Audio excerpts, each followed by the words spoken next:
Ladies and gentlemen, the service will start in just a few moments. Thank you for your patience. The family's just getting themselves ready. So please bear with us, and in a few moments, we'll start the service.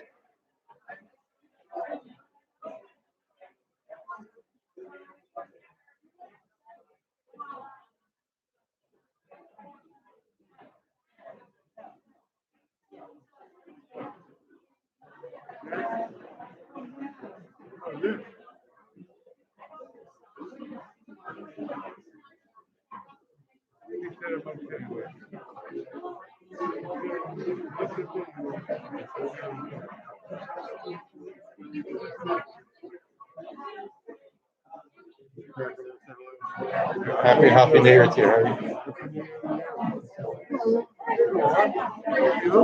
How are you?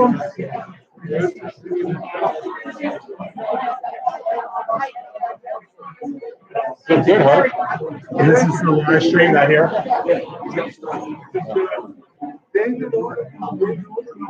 Yeah, he's in the back. I think he just.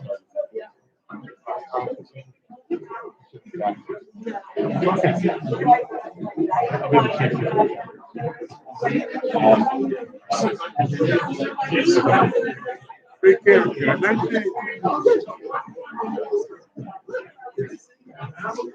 think I have the same shirt. Weird. I had to dust off my shoes. I haven't touched anything. And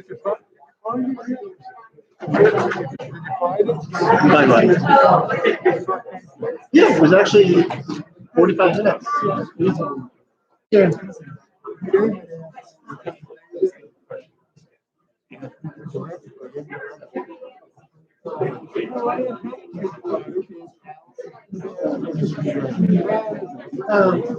We went a weird way, but we just followed the GPS.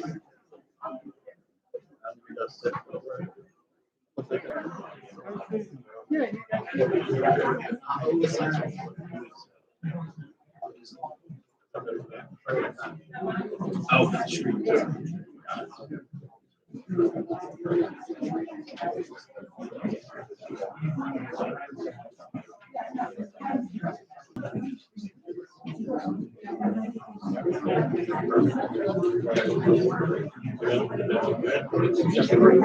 I just had to write.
Can we have everyone's attention, please? We want to thank, on behalf of the entire Rooney family, we want to thank everyone for showing their sympathy and support today. And we're going to have a service that's going to be provided by the family for their reminiscing and their stories. And after the service, everyone's going to be invited to Brio, which is a restaurant in Marlton. There will be directions for anybody who's not familiar with that by the front door on your way out after the service. I want to introduce John first, right?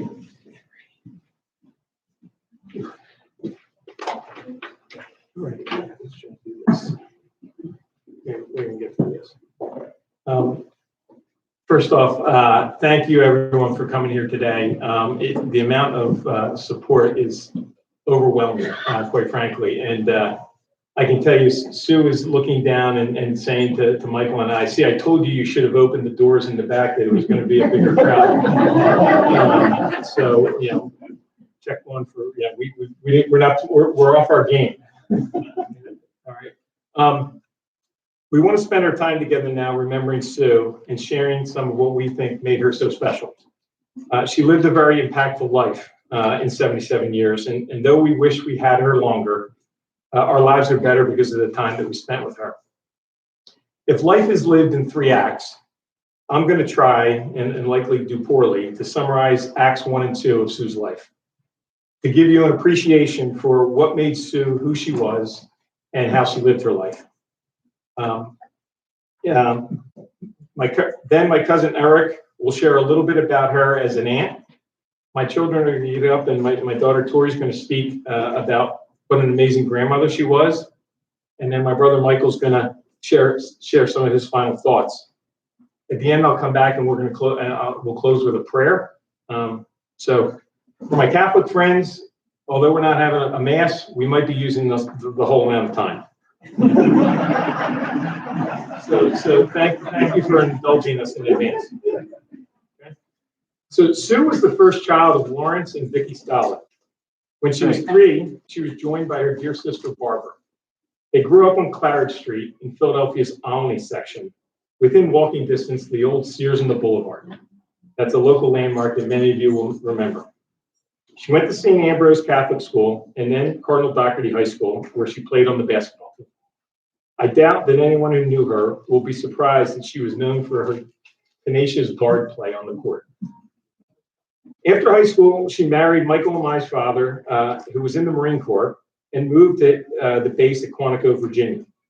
After the Marines, the three of us moved to Northeast Philadelphia in St. Martha's Parish for a few years before becoming part of the great suburban migration and moving to Cherry Hill, New Jersey. Shortly thereafter, Michael came along. Like many marriages that started young in those days, theirs ended young. And Sue was faced with the task of entering the workforce for the first time after years of being a stay-at-home mom. It was just Sue and her boys. To understand how she took this on, I need to give you just a little bit more of her backstory, because it really influenced who Sue was as a person, the ethos that she had, and the approach that she brought to her life and to ours. Her father died when Sue was 6 and my Aunt Barb was 3, leaving Vicki and her girls, and also requiring a single mom, a single stay-at-home mom, to enter the workforce, but in 1950. Vicki went to work with, of all places, the U.S. Army, in what was then known as U.S. Army Electronic Command. Today it's called U.S. Army Communications Electronics Command, and it provides command, control, communications, computers, cyber, intelligence, surveillance, and reconnaissance capabilities. Like seriously secret stuff. Into this world in 1950, my grandmother, Sue's mother, strode. We don't know exactly what she did, but we do know that she interfaced with officers at the Pentagon and other senior officials and officers throughout the military. Since her passing, we found a number of photographs officially stamped by the Department of Defense, indicating, and in these pictures, Vicki is the only woman with colonels, officers, and in one she's receiving an award from a general.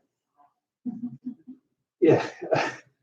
And all I know is when I was 8 years old one day, she told me that there was a secret location under a hotel in West Virginia where all the important people in the government were going to go if there was ever a nuclear war.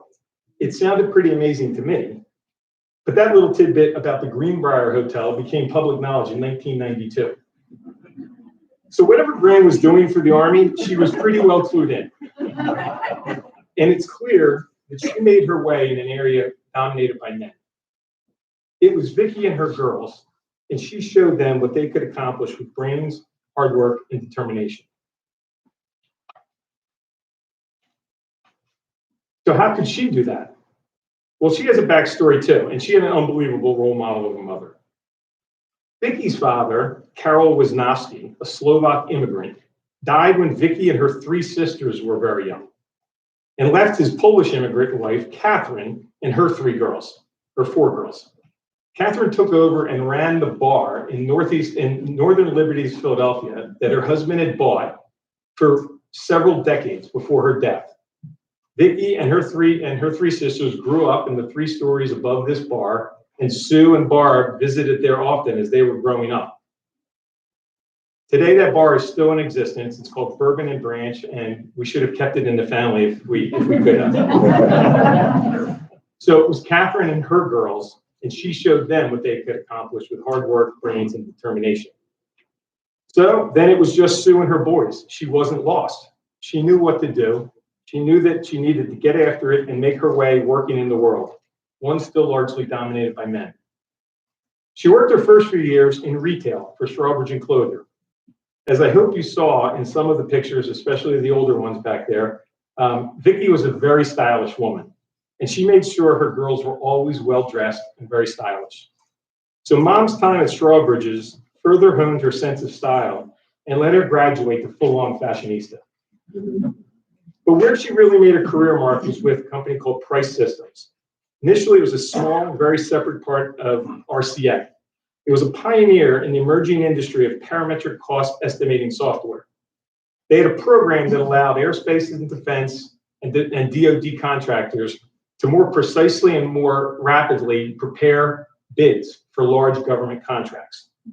She literally worked her way up from being the receptionist.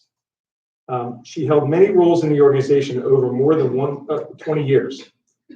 Once she received an Outstanding Performance Award for driving a new strategic initiative for the organization. The remarks in the award sum up how Sue approached things. In part, it read, "This person was tasked with the job of establishing a new service that would provide a strategic link between Price, our clients, and the parametric community. While some tongues clucked and heads wagged, one person set out to do the job. She took on the task and developed what today is an important service, not only to our current and potential clients, but with reference service now on the website to the world. Sue Steinberg is not only responsible for developing this aspect of our business, she markets and maintains the business. She is involved in just about every aspect of our business. Being assigned a task is easy. Accomplishing the task with maturity and dependability is what sets Sue apart and makes her a class act. She will do any job for any individual." Mom was great at what she did, and I couldn't be prouder of her. She continued to keep in touch with many of her Price colleagues regularly throughout the years. She recently spoke with one who I bought a car from when I was in college, and she let me know that he still wished that he had the 1972 Cutlass convertible. And I told her I did too. In her heyday at Price, my stepfather Bob was her partner in life. And as she neared the end of her career, she was starting to transition to Act 3, loving wife, supporting aunt, and doting grandmother. You'll hear more about that in just a bit. Everything that my family has and anything that I may have accomplished in my life would not have been possible without the example that she set for me, the constant encouragement she provided me, and the never hesitating support and love that she gave me. I know I've rambled too long, but I have to close by telling you something that Sue did that completely epitomizes who she is as both the perfect planner and doer who gets stuff done, and the fiercely proud and loving mother. The framed pictures that you see around here were pictures that Mom had framed, all of these over here. The ones in the front were on her nightstand so that she could see them every night, except for two pictures. The two pictures in the back of the room that we had framed are me at my wedding and Michael at his wedding. After Sue passed, and I went to her house to start the process for all of this, I went to her well-organized, obviously, personal document files. As I opened the folder with her will, the very first thing I saw on either side of the folder were those two pictures of Michael and I. Always planning, always loving, she was determined to remind us one last time that it's always been Sue and her boys, and it always will be. God bless you, Mom, and I'm proud of you. I'm proud to be your son. I love you.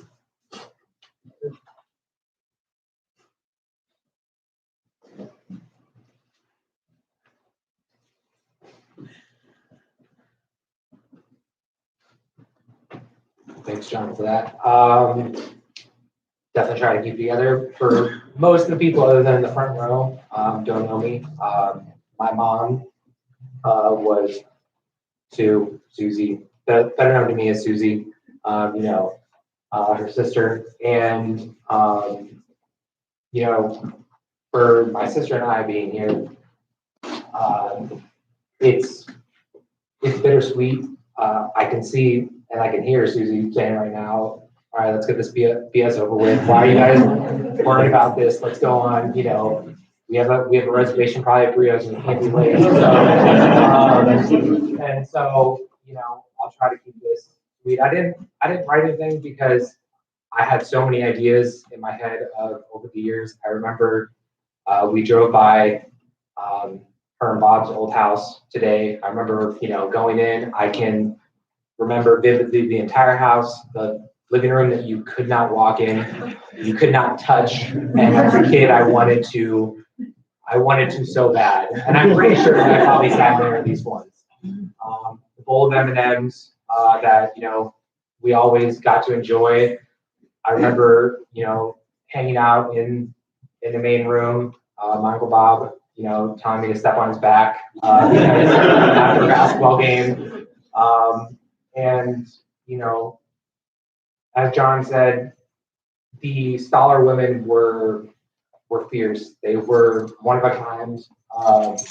My grandmother, Big Gran, passed on, great, lessons to both of her daughters, which they in turn passed on to all of us. So I'm, forever grateful for that. My mom, when she passed, or our mom, when she passed, 5 years ago, Susie took over as, being a mom to my sister.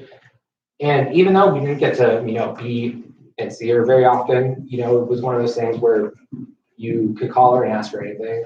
And she always made time. But she also, was one to say, don't worry about what anybody else, thinks. You need to go do what you need to do, and do it to the best of your ability. And so, in the sense of, at least for me, one of the things that I was glad that even though, my mom was not able to be there, but before, everything that's going on in the world happened, we were able to come back last 2019 Thanksgiving, and I'm grateful that Sue got to meet my wife, and that was something that I wanted my mom to see, and she didn't get to, and Susie was the closest, and I think that's where I'm glad for that, and it's just it's a bittersweet thing. I think the thing that I'll remember, at least for her and I's relationship, was talking about cars. She every time she was ready for a new car, she would ask me, and of course I would, whatever model it was, I'm like, okay, what's the fastest? What's something that I might be able to get to drive? And the last one, when she got her BMW, I'm like, you have to get this one. And she was like, I don't know. And I'm like, but I think you're not going to be happy with anything else. And I think one thing that I will carry is, she was a car person, but she was a fashion woman. She was a businesswoman. You could talk to her about any topic and feel welcome in her home. And I think that that's something that not a lot of people necessarily can do. You can talk to a lot of people about a lot of specific topics, but Susie could, she could talk to you about anything. She was genuinely interested. But once you had the Stoller women in a room, you better not try to interrupt them, because you can't talk over them, and you're never going to get a word in edgewise. So you kind of might as well mingle with everybody else. So I know that our family was always grateful for the hospitality, and I definitely love her and I'll miss her. But at the same point, as John said, she led a great life, and she wouldn't want us to be sad. She would want us to remember the good times, do our best, and and I think that's what I'm going to try to do, going forward. So thank you.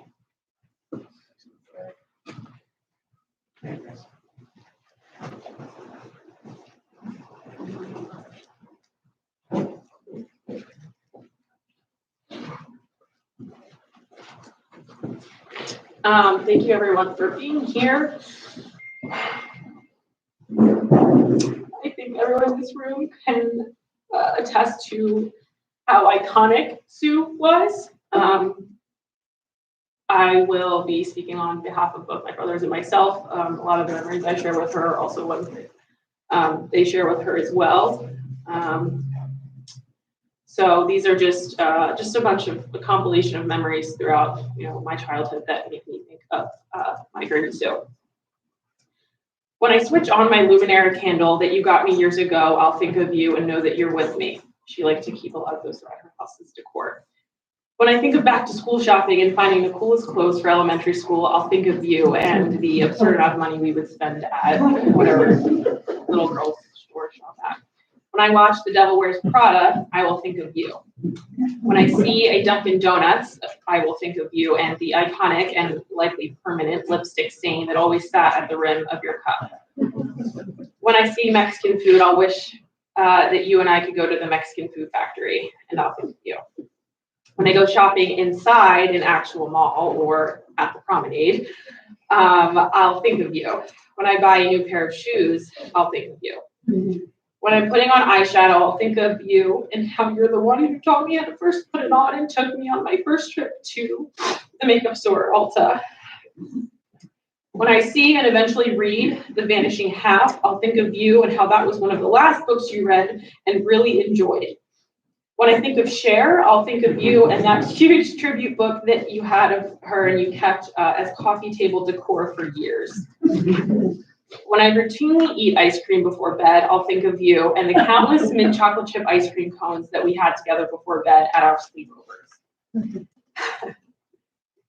When I see lactate milk, I'll think of the time I lied and told you that I was lactose intolerant, just like Uncle Michael.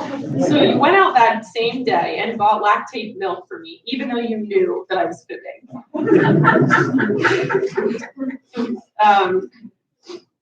When I eat at Giaconti's Pizza on Route 70 in Marlton, I'll always grab the first table to the right by the window, just as you and I always did when we went there. When I think of Christmas time and gift wrapping, I'll think of you and your unmatched gift wrapping and ribbon making skills. Ribbons that I almost every year refuse to throw out because they were just too pretty. When I see Liberty gas station, I'll think of you because I almost never saw you go anywhere else when you got gas. When I see someone paying a restaurant bill in all cash, I'll think of you because I almost never saw you using a credit card. When I watch MSNBC, I'll think of you and how you told me I should work there because they have the best and youngest female representation. When I drink unsweetened iced tea with lemon, of course, I'll think of you. When I'm eating French toast, I'll wish it was the Granny Sue version with cream cheese instead of syrup, served right up on a paper plate, typically on her couch while we were watching TV in the morning. When I see anything eBay related, I'll think of you. Above all, when I think of my childhood, I'll think of you and our countless memories together, a grandmother, a best friend, a stylist, a role model, and a total badass. Your impact on my life was profound, and you've always seemed invincible to me. I will cherish you and our time together forever, and I am so happy to be your favorite and only granddaughter. I love you, Granny.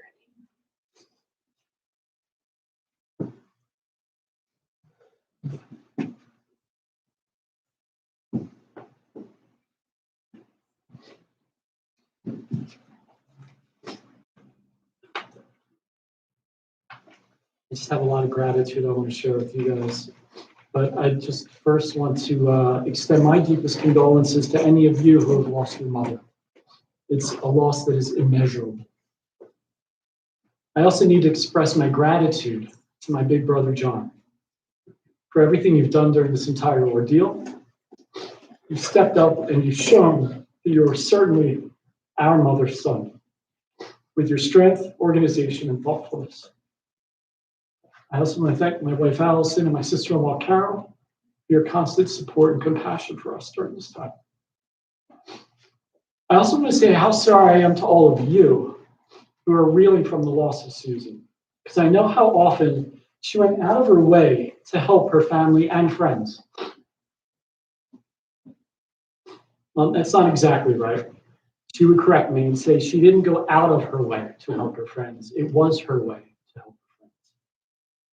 She would often listen to and console people going through difficult times. She would often provide counsel to people who are going through challenging times. Often a lot of counsel. Well, for almost 2 decades at her corporate job as an administrator of price systems, Sue dressed to the nines in power suits and high heels. But often, the work that she did for the engineers, marketers, and managers was less business and more psychotherapist. And boy, did they need it, apparently. And her office hours didn't end when she got home to us. Our home phone would ring every evening and on weekends as her friends would call for their sessions with Dr. Sue. In our kitchen on Shelton Parkway, we had a wall phone with one of those 25-foot spiral cords. And Mom was perfectly expert at holding that phone between her shoulder and ear while doing dishes and cooking for us. Dish rag over the right shoulder the entire time. And her bedside manner during those phone sessions was always that of the consummate professional.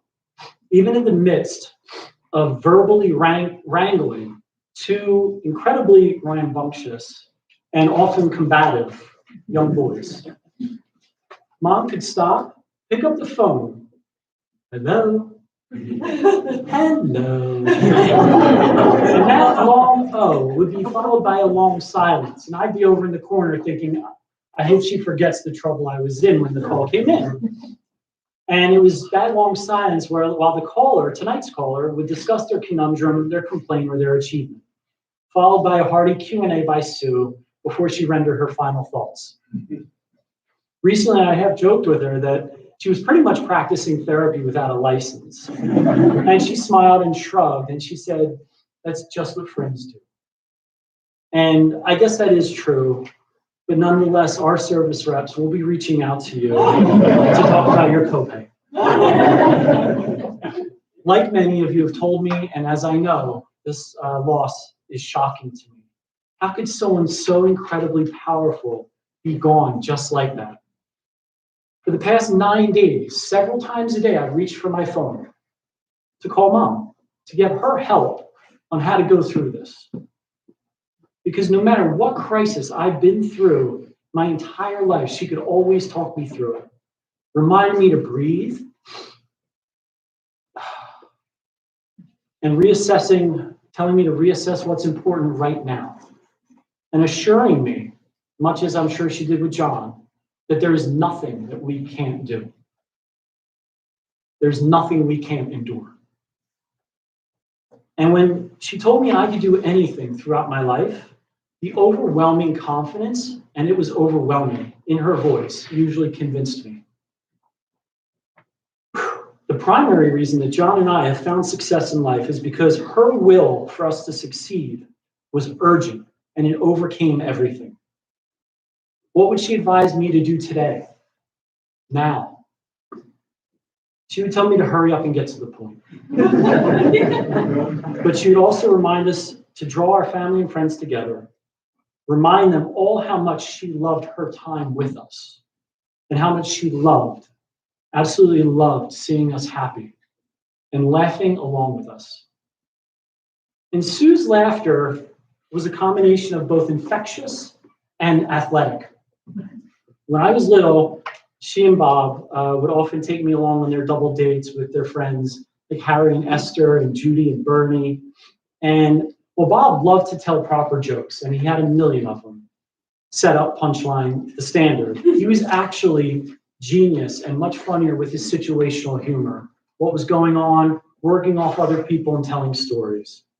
And sometimes the group would get laughing. And then Sue would laugh so hard, and tears would stream down her face. And then because of that, the rest of us would break out in the most ridiculous side-splitting howls until our abdominal muscles ached. Some of my most cherished moments later in life as an adult have involved discussing my childhood with Mom, expressing my gratitude to her for what she taught me, for what she gave up for me, and how far we've come. But the story still would always wind up with the two of us just laughing together uncontrollably. And that laughter was a gift, I think, that we got from Bob, who sadly predeceased Mom, but was a huge part of her life. And they were partners in so many things, so many interests, even things that they didn't have in common, they would share together. And the affection that they would show to each other was a lesson to me on how to love. Sue's endurance for laughter was surpassed only by her work ethic. When I was a little kid, she worked full-time, she bought groceries, cooked, cleaned the house, applied first aid to our wounds, often self-inflicted, often sibling-inflicted. And on the weekends, she'd be out in the backyard in her slippers mowing the lawn. She'd sew my school uniform pants every time I'd fall and skin my knee, which seemed to happen quite frequently. And as John can surely attest, I'm a mama's boy. I cried a lot as a kid, and Mom would be incredibly sweet when she comforted me. She was absurdly supportive of me, as she probably was with so many of you. She told me I was so handsome all the time, so often, that while I was in middle school, I was one of the smallest kids in my class, Coke bottle glasses and braces. And I became convinced that she was trying to make up for some actual defect that I had. And she must have commented to me almost my entire life how smart and how charming I was. Until my rebellious punk rock era, where I politely asked her to stop. But she couldn't help herself. Oh, Michael, you dyed your hair red? Is that permanent? Oh, I like it.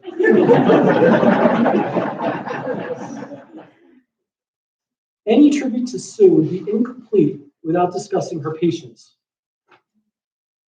I know it sounds like a joke, but she was obsessed about punctuality.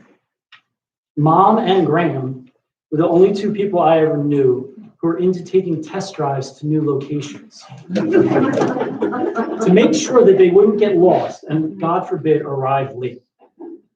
She was so zealous about arriving on time to things that I once tried to explain to her that while it may be rude to be late, it can also be rude to be too early to things. And she wasn't buying it. And while it's undeniable that she passed away too soon, it's quite on brand for Sue to be there before she needed to.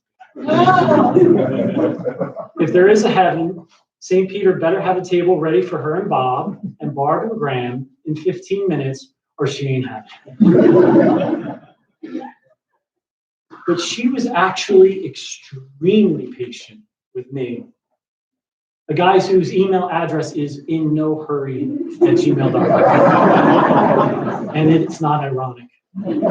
And while many of her friends may be tired of hearing Sue tell what a great kid I was a handful. In 1986, I got arrested by Cherry Hill's finest for skateboarding at Barclay Shopping Center. Cuffed and interrogated, I sat in a cell at the precinct waiting for her to arrive straight from work to murder me on the spot. But she showed no anger at me, only outrage for the cops who shamefully handcuffed me, her 14-year-old little son, for doing ollies behind the A&P.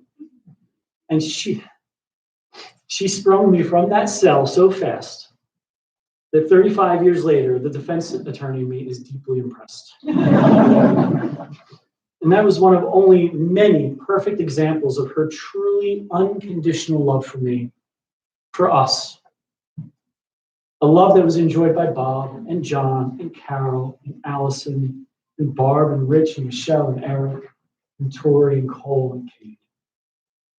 And as I think about that love for all of us, I'm just reminded by how fiercely proud she is of her sons, her nephew, her niece, her wonderful grandchildren who gave her so much joy.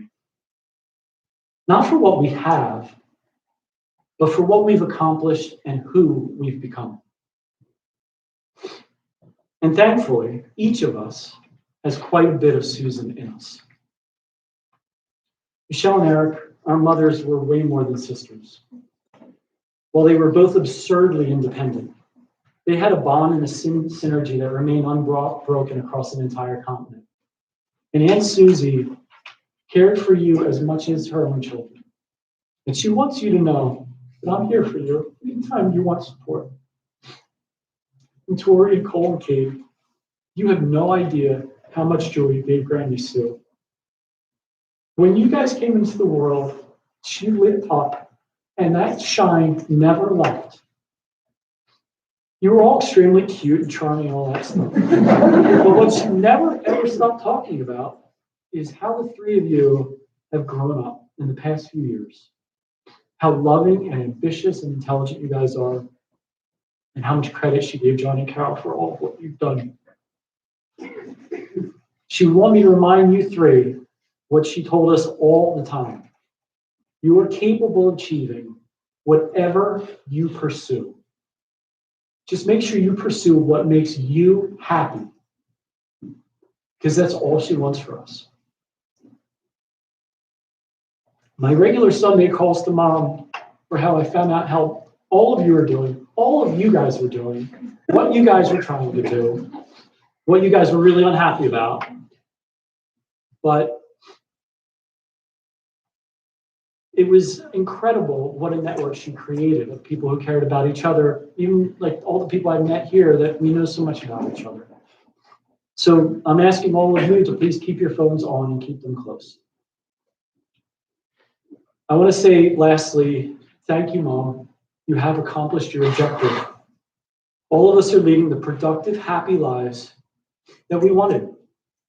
Your powerful attention, your soft, sweet concern, and your seemingly endless, boundless energy to get shit done have set the finest example for me to aspire to. And from the bottom of my being, I am so grateful, and I love you.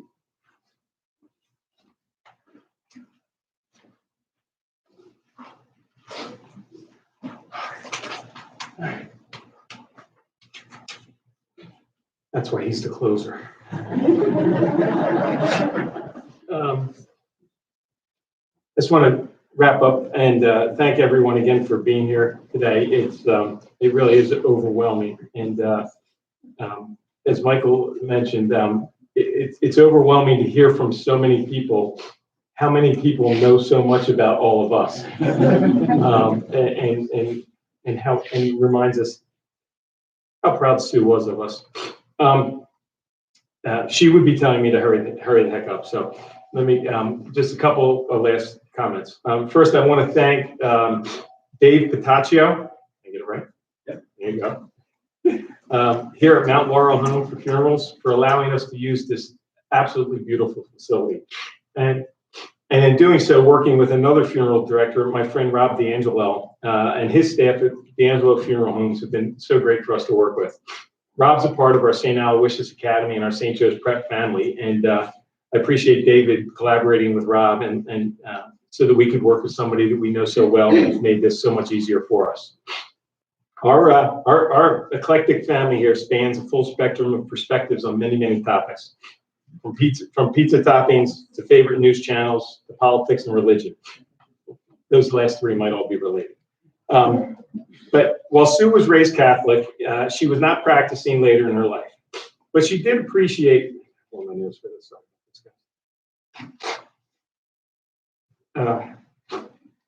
She did appreciate and respect that faith is important to many of us. And for those so inclined, I'd ask that you please join me in a Hail Mary, followed by the prayer for the faithful departed before we wrap up. And if you don't wish to pray, please share a moment of personal silent reflection for Sue. So, in the name of the Father, the Son, the Holy Spirit. Amen.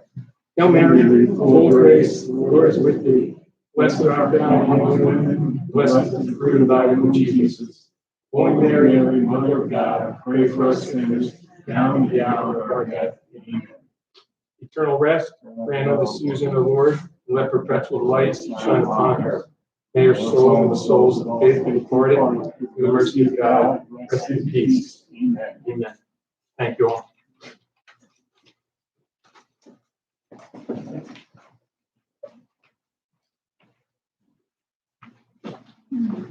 So at this time, we can leave the facility and join the family for lunch at Brio in Marlton. And one of our staff members has directions for you to get to the luncheon from the funeral home. Immediate family will wait right here, okay?